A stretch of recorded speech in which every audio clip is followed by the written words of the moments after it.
Okay, so today is December 17th, and I want to make another video. President Obama is supposed to come to San Bernardino to meet somewhere, I'm sure locally and centrally located. It's going to meet with all the families that were affected. They had someone that died during the terrorist attacks on December 2nd. So I'm going through Facebook and I'm reading all these comments, and of course, most of them are negative. And I keep trying to figure out all the people that have so much bad stuff to say about Obama pretty much sing one song. And it is that he prefers Muslims to Americans, or that he is a Muslim, and so forth. It's funny because after Bush left office, most everyone in the country was just sick of him and despised him and was so upset with him. And he left and went to his ranch and stayed in Texas. And I don't think we saw him poke his head out of the ground for about a year. And now all those people that were really upset, who probably voted for Obama because it took most of the country to elect the first black president. Let's just be real, okay? And to some degree, I think for people who wouldn't normally vote for a black man, it was probably because we hated Bush so bad that Obama got the support that he got. I don't know how true that is, or how fair that is, or how right that is to even say, but I would offer it as a plausible possibility. Anyway, I keep thinking about all the people that say, I just don't like him. I'm not racist. I just don't like him. But can't really give you a reason. And then when they do, it just has something to do with Muslims. Now, Barack Obama offered us an opportunity for change because we were sick of the way things had been going. We had been at war for 2 terms already under George W. George W. did not handle things very well all the time. He wasn't the worst president, but he was by far not the best president. There were lots of questions about, who he was and whether he was in the military or not, and he had the right to say this or say that or whatever. We couldn't find bin Laden. There was a whole lot of stuff going on. Barack Obama doesn't get any credit for anything, but he gets blamed for everything.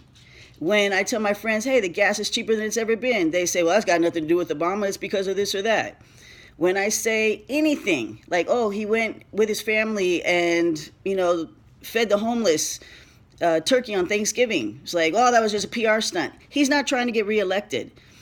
The change that Obama promised to bring, he's brought. The average citizen, but I'll probably say the average white citizen, didn't think that was the change he was going to bring. What he brought was a feeling and a flair for equality for all. Probably belonging to an oppressed group, he understands what it feels like to be oppressed. And so whether you're Muslim or you're Jewish or you're Christian or you're black or you're Asian or you're whatever, he actually cares about people.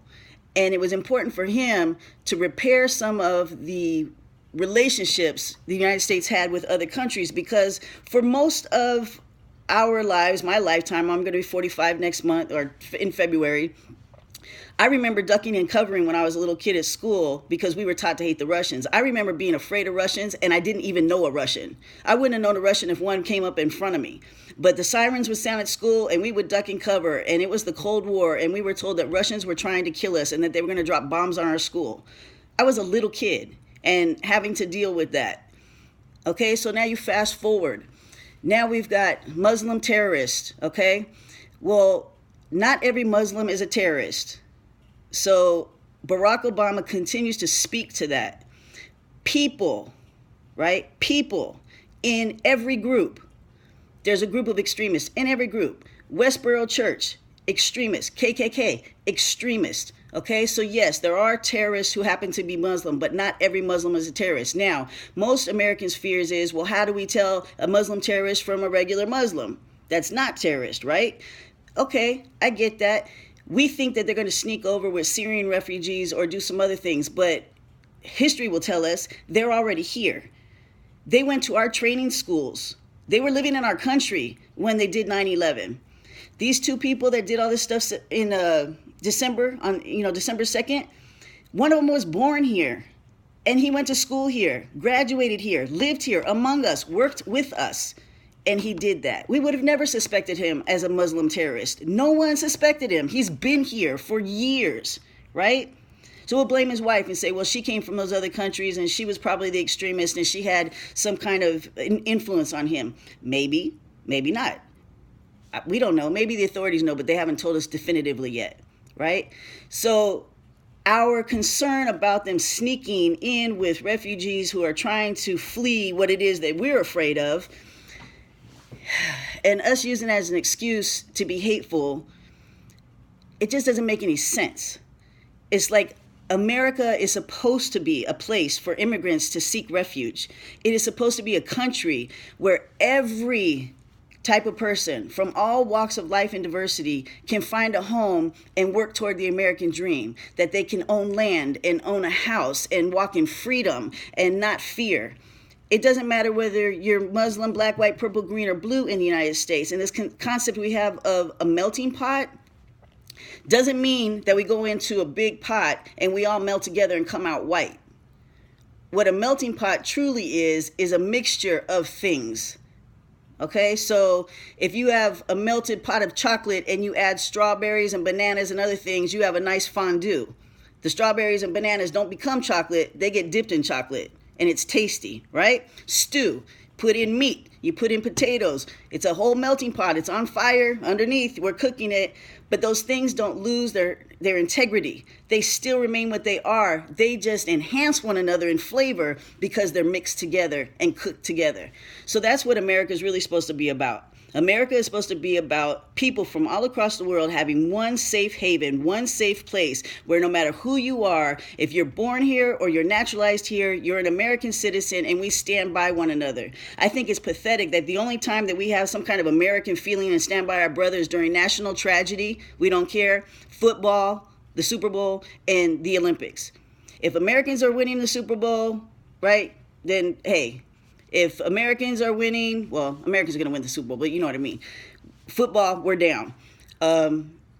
Olympics, it doesn't matter who the Olympian is or what their background is. If they're representing the American flag, we're on it. National tragedy, a baby drops down in a pipe, the whole world comes together, right? Sandy Hook Elementary, the whole world comes together. San Bernardino, states all across the country supporting this area over our loss in the terrorist attacks, right? That's what happens because we don't care during trauma. But let's just not care during day to day. Let's try to actually respect our president and what he is trying to do, which is just bring us together and teach us, like Kennedy said, that there's nothing to fear but fear itself. Oh, anyway, I wanted to say something else about that, but whatever. I just want to say it, to lay it on the table that most of the reason people don't like Barack Obama, if it's not because he's black, if you don't want people to think it's because you're racist, then you've got to admit the real reason you don't like him is because he supports Muslims, but doesn't support Muslims over Christians or over anybody else. He just includes them, and they are a part of America. And people are being hurt. Innocent Muslims who own businesses and contribute to our society are being beaten, being killed, being harassed, and that is un-American. So if you want to be upset about something, don't be upset about Barack Obama. Be upset about your behavior and the hate comments that you make on Facebook and all the ugliness that you put out into the world, because there are people with a couple little things. They just need to hear one or two ideas and they run off and do something. And if you want somebody to care about your family being attacked, then you need to start caring about other people's families being attacked. That's all I have to say right now. But I hope you can receive that the way that it was intended, with love. But if you can't, I'm sorry. That's my truth. Might be different from yours, but I just wanted you to hear it.